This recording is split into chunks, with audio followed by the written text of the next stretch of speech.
Hey everyone, welcome to the Wargaming Parrot. I'm David. I'm joined by Chip and Fish who are out and about, and today I'm going to be doing my second Q&A. So I'm just going to be covering all the questions you guys have sent in via my community and email, and I'm going to be talking through my answers and seeing what you guys come up with. I just set up a Patreon as well, so if you guys want to show some support, please check that out. I'll leave a link in the description. I'm going to be doing live Q&As on via Patreon regularly, but I will still do an occasional live Q&A and these normal Q&As on my YouTube channel, just so everyone has access to something fun. So my first question isn't so much of a question as a request for a shout out, and it's someone who follows me a lot on YouTube and Instagram, and that's for Ember. So hi Ember, here's your shout out. I won't be doing my normal videos, but if anyone wants shout outs in these Q&As, I'm more than happy to do them. So this first question came via email. In this Q&A, I won't be reading out your names because there's quite a few questions, so I'll just get on with all the questions. So my cockatiel has stains in his tail. I give him baths regularly, which he loves. I read online that baby shampoo or dish soap is okay, but some said it's also not. I would definitely agree with the also not. If you're bathing your cockatiel, you just want to be using water. Just spray water or giving them access to a bowl or a very shallow dish. You can also add some tea extracts to your sprays, but you don't want to be adding anything else. There's no shampoos, nothing like that. They don't need it, they shouldn't be getting it. My next question is, can birds be potty trained? And the answer is yes. You can potty train your bird. It's not a difficult process. However, we don't actually potty train most of our birds. Pickles is semi-potty trained. She will go if you give her a certain cue. However, we try to avoid it because sometimes this can lead to birds holding in their poop, and you don't really want that. You want them to be able to go comfortably. So if you are going to do it, research it thoroughly, or I may even do a video sort of showing the pros and cons of the ways of training it. Do you use UV lamps with your birds, or are frequent trips into a secure garden area enough? So we don't use UV lamps with our birds. We just try to give them as much natural sunlight as possible. The studies are sort of hit and miss whether they're actually beneficial. If you do get one, the recommendation is to use it for 4 hours at least a day. But I think if you do have a secure garden aviary, you can give them natural sunlight. That is much better, so just carry on with that. This is a question we get quite a lot, and is this, are any of your birds harness trained? The answer is right now no. The two cockatiel brothers are very flighty, so it's something we're going to work on in the future.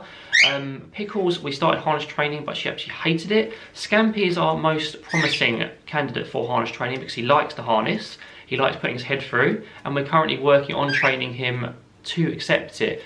And we'd love to be able to take them all out and about, but it's just a question of going at their own pace and keeping an eye on what they want and what their tolerances are. Just added to this, once we finished harness training Scampy, we're going to make a video on the whole process and how we achieved it, because I know there's a lot of videos out there that's like, put the harness on, done. You know, it's not as simple as that. It does take a little bit more effort. My next question is, when did I get my first bird? I got my first bird when I was about 8 or 9, and it was a budgie. It was very cute. But obviously, as a kid, I didn't have much input into its care, so that's a bit sad. Since then, I've had lots of other birds, including cockatiels, finches, other budgies, other sorts of parrots, and yeah, it's just, they're awesome little creatures, and I love them. So what are our birds' favourite toys? So where to start? So the boys' favourite toys tend to be Planet Pleasure's toys because they're easily shreddable. I think the conures mostly, it tends to be the Westco Kebobs, because it's a bit of a contest between what's number one with all our birds, between Westco and Planet Pleasure's toys. They all have their individual favourites, but I know Sophie's sort of done a video on that, so I won't go too much into it. So my next question is, my cockatiel has recently started lunging and biting at my arm when I ask him to step up. What do I do?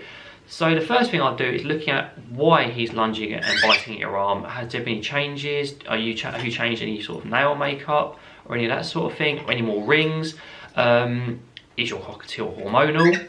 And also, are you always rewarding when your cockatiel's stepping up? Because that's something a lot of people forget. You should always offer reinforcement when stepping up, because it is a trick and it needs to constantly be maintained. If he's being a bit grisly with it, I'd look at all the factors and try to sort of eliminate different possibilities as to why he's doing it. And also, don't forget, if you're having any real major behavioural problems with your parrots, we do have our consultation business called Best Behaved Birds, and I'll just leave a card for that now, so if you're interested you can check it out and find a bit more about it. So do you ever get the cockatiels and green cheeks out at the same time, and how do they interact? It's a question we get quite a lot, because obviously in the clips and in our videos when we film, you don't always see them out at the same time. So with the boys, Pickles is regularly out at the same time as them, because Pickles, while she doesn't really like them very much, she's content to be around them. The boys don't really mind any of the conures. They won't have a go at them. They're pretty content. However, Scampi and Olive can't really be out at the same time as the boys. Mainly because Olive still gets very scared when the boys fly around, and they like flying around an awful lot. And Scampi, he tends to join them a lot and fly around with them, which can lead to sort of like little crashes and accidents. So Pickles is often out with the boys. The other two conures, I think we need to work on a little bit more about getting them used to the boys and how they move around. So at the moment, no. So the next question is, have we ever tried any bird subscription boxes? And the answer is no, really, because sadly most of them are American based. There's none in the UK that we know of, and they just cost too much to get over here. However, I'll leave a little hint now that there may be something coming to the UK as a test that we may be doing, so keep your eyes peeled for that. So, what is the cutest thing that every bird does? So we'll go around. So Olive, the cutest thing I think she does is when she like bows her head and puts her hand next to her head because she wants to be petted, and she does this by cuddling up to my hand as well. It's adorable. Scampi, I think it's the little noises he makes when he's preening and relaxed. They're like little, I don't know, little squeaks almost.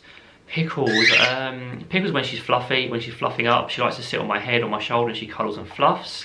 The boys, I think for Chip, I think it's just his tidy behaviour and his sort of like cute learned behaviours. For Fish, I think it's all the different songs he does, because he knows a lot of songs and he kind of puts his own little twist on them, and it's quite cute to hear. The next question is, have you ever tried birdie bagels? The boys are indifferent to them. Pickles is a bit like whatever. Scampi and Olive will have a little go. We've only just started introducing them, so Scampi and Olive like them. The other birds are just a bit whatever about them at the moment. This is an interesting question. What is the best humidifier for parrots you can recommend? Now, humidifiers are good for parrots because obviously they like a humid environment. We live in the UK, so having a humidifier wouldn't be the best idea because it would make our house mouldy. We actually use a dehumidifier because there's plenty of humidity already. I'd recommend doing a thorough Google search, looking at people's reviews, looking at forum posts about parrot owners who have bought them. Sadly, me and Sophie can't recommend these because we just don't use them. How often should cockatiels and conures get their nails trimmed? The short answer is whenever they need to. So you need to, as a bird owner, you need to keep an eye on your cockatiels and conures' nails and observe when they get too long. When they get too long, you can give them a trim, but I find it's better to use natural perches to get them filed down naturally. So pop the boys back and let the conures out for a little outing so you can see them roaming around. Who's more social, cockatiels or conures? I'd say that they're social in different ways. Conures, they both like to be around humans. Conures prefer to be more cuddly with you, whereas cockatiels like to play more and interact in different ways. What is the best cage? It's a bit of a broad question. I'd say what is the best cage? The biggest cage you can provide. And I'm not talking about the longest or the tallest. You want the biggest cage in general proportions, because a lot of people say that wide is better or tall is better, just as big as possible. This question is an interesting one. I taught my cockatiel to come to me when I tell her, and she usually responds, but sometimes she'll ignore me completely. Does this happen to you? Occasionally, yes, because obviously sometimes they're not going to want to come to you. It's coming to you, stepping up, that's like a trick almost. So my advice for this would be, make sure you always reinforce. You want to always reinforce stepping up or coming to you because it is a trick. So make sure you have that high value trait available so you can constantly reinforce that behaviour and make sure they always do it. The two lovebirds are actually preening on my shoulder right now, so that's cute. How do I hold my conure to clip his nails and avoid him hating me? Well, this is a tough one. Some people recommend toweling, as in you like hold the bird in a towel. We're not the biggest fan of that. There are physical restraint techniques you can use, but unless it's trained and they're well used to it, it is going to break some trust. It's inevitable. So it's better to train them almost to be happy around the nail clippers, use sort of distraction techniques like giving them treats, and just get them used to it. You can also use contact training to get them used to being touched, which will also help, which is covered in my how to pet and hug your bird, which I'll leave a card for now.